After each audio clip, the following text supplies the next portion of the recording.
16 വർഷങ്ങൾക്ക് മുമ്പ് വേനൽക്കാലത്ത് എൻ്റെ കിണറ്റിൽ വെള്ളം വറ്റുമ്പോൾ തുണി കഴുകാനായിട്ട് ഞാൻ പോകുമായിരുന്ന വീട്ടിൽ ഇന്ന് ഞാൻ പോയി.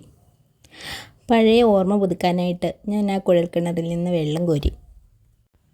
ശരീരമാസകലം വ്യാപിച്ചു കിടക്കുന്ന പ്രാണങ്ങളെ മുഴുവൻ സംയമിപ്പിച്ച് സുഷുമ്ന വഴി ഊർധ്വദേശങ്ങളിലേക്ക് ആനയിച്ചു കൊണ്ടൊക്കെ പലതരം ഘട്ടങ്ങളിലൂടെ ശരീരം ഉപേക്ഷിച്ച് സമാധി ആഗ്രഹിക്കുന്ന അവസ്ഥയാണിത് കൂട്ടരെ.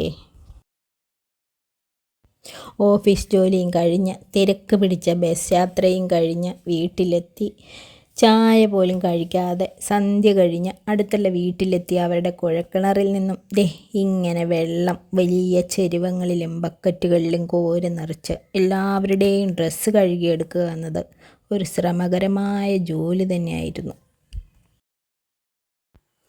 ചായയൊക്കെ കഴിച്ചിട്ട് വരാൻ നിന്നാൽ സന്ധ്യയും കഴിഞ്ഞ് ഇരുട്ടായിപ്പോവും. വീടിൻ്റെ ഓണർക്ക് കുഴപ്പമില്ല, ആ ലേഡി കുഴപ്പമൊന്നും പറയാറില്ല. പക്ഷേ സന്ധ്യ കഴിഞ്ഞിട്ട് തുണി കഴുകാനായിട്ട് വന്നിട്ടുണ്ടെങ്കിൽ അവിടെ വാടകയ്ക്ക് താമസിക്കുന്നവർ അതവർക്ക് ഇഷ്ടമല്ല. സന്ധ്യ കഴിഞ്ഞ് ഇവിടെ തുണി കഴുകാൻ വരരുതെന്ന് അവരെന്നോട് പറഞ്ഞിട്ടുണ്ട്. അപ്പോൾ ഒക്കെ എനിക്ക് വല്ലാത്ത സങ്കടമായിട്ടുണ്ട്. വേനൽക്കാലം എന്ന് പറഞ്ഞാൽ അന്നൊക്കെ അശാന്തിയുടെ നാളുകളായിരുന്നു. ഇപ്പോൾ ഞാൻ അവിടെയല്ല കേട്ടോ താമസിക്കുന്നത്, ഞാൻ അവിടെ നിന്നൊക്കെ മാറി. ഇപ്പോൾ വെള്ളത്തിനും കുഴപ്പമില്ല. ഇപ്പോഴാണെങ്കിൽ ഞാൻ സമാധിയിൽ നിന്നും ഉയർത്തെഴുന്നേൽക്കുകയും ചെയ്തു. ഞാൻ എൻ്റെ തുണി മാത്രമേ കഴുകാറുള്ളൂ. എല്ലാവരും സ്വയം കഴുകി തുടങ്ങി. നിങ്ങൾ ആരെങ്കിലുമൊക്കെ ഇങ്ങനത്തെ കുഴൽക്കിണറിൽ നിന്ന് വെള്ളം കോരിയിട്ടുണ്ടോ കൂട്ടുകാരെ? ഞാൻ ഇവിടുന്ന് മാത്രമാണ് ഇങ്ങനെ കോരുന്ന കുഴൽക്കിണർ കണ്ടിട്ടുള്ളൂ കേട്ടോ. ഞാനിപ്പോൾ ചെന്നപ്പോൾ കുറേ നാൾ കൂടി ഞാൻ അവിടെ ഒരു കാര്യത്തിന് വേണ്ടി പോയതാണ് കേട്ടോ.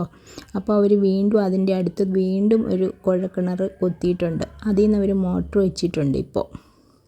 കാരണം ഈ കോരുന്ന കുഴൽക്കിണറിൻ്റെ ഉള്ളിൽ ഇതുപോലത്തെ ഈ തൊട്ടിയുണ്ടല്ലോ, ഈ PVC പൈപ്പ് കൊണ്ട് ഉണ്ടാക്കിയിരിക്കുന്നതാണ്. അത് പണ്ടെങ്ങോ അതിൻ്റെ ഉള്ളിൽ ഒരെണ്ണം വീണ് കിടക്കുന്നുണ്ട്. അതുകൊണ്ട് മോട്ടർ അതിലേക്ക് വെക്കാൻ പറ്റുന്നില്ല. അതുകൊണ്ട് അവർ വേറെ കിണറിപ്പോൾ കുത്തി അതിൻ്റെ അകത്ത് മോട്ടർ വെച്ചിരിക്കുക. ഈ കുഴൽക്കിണർ വാടകക്കാർക്ക് വേണ്ടി അവരവിടെ ഇട്ടിരിക്കുന്നതാണ്. അങ്ങനെ ഇന്ന് ഞാൻ അവിടെ ചെന്നതുകൊണ്ട് ഈ 16 വർഷങ്ങൾക്ക് മുമ്പ് ഉണ്ടായിരുന്ന ഇങ്ങനത്തെ ഒരു അവസ്ഥയൊക്കെ എനിക്ക് ഇന്ന്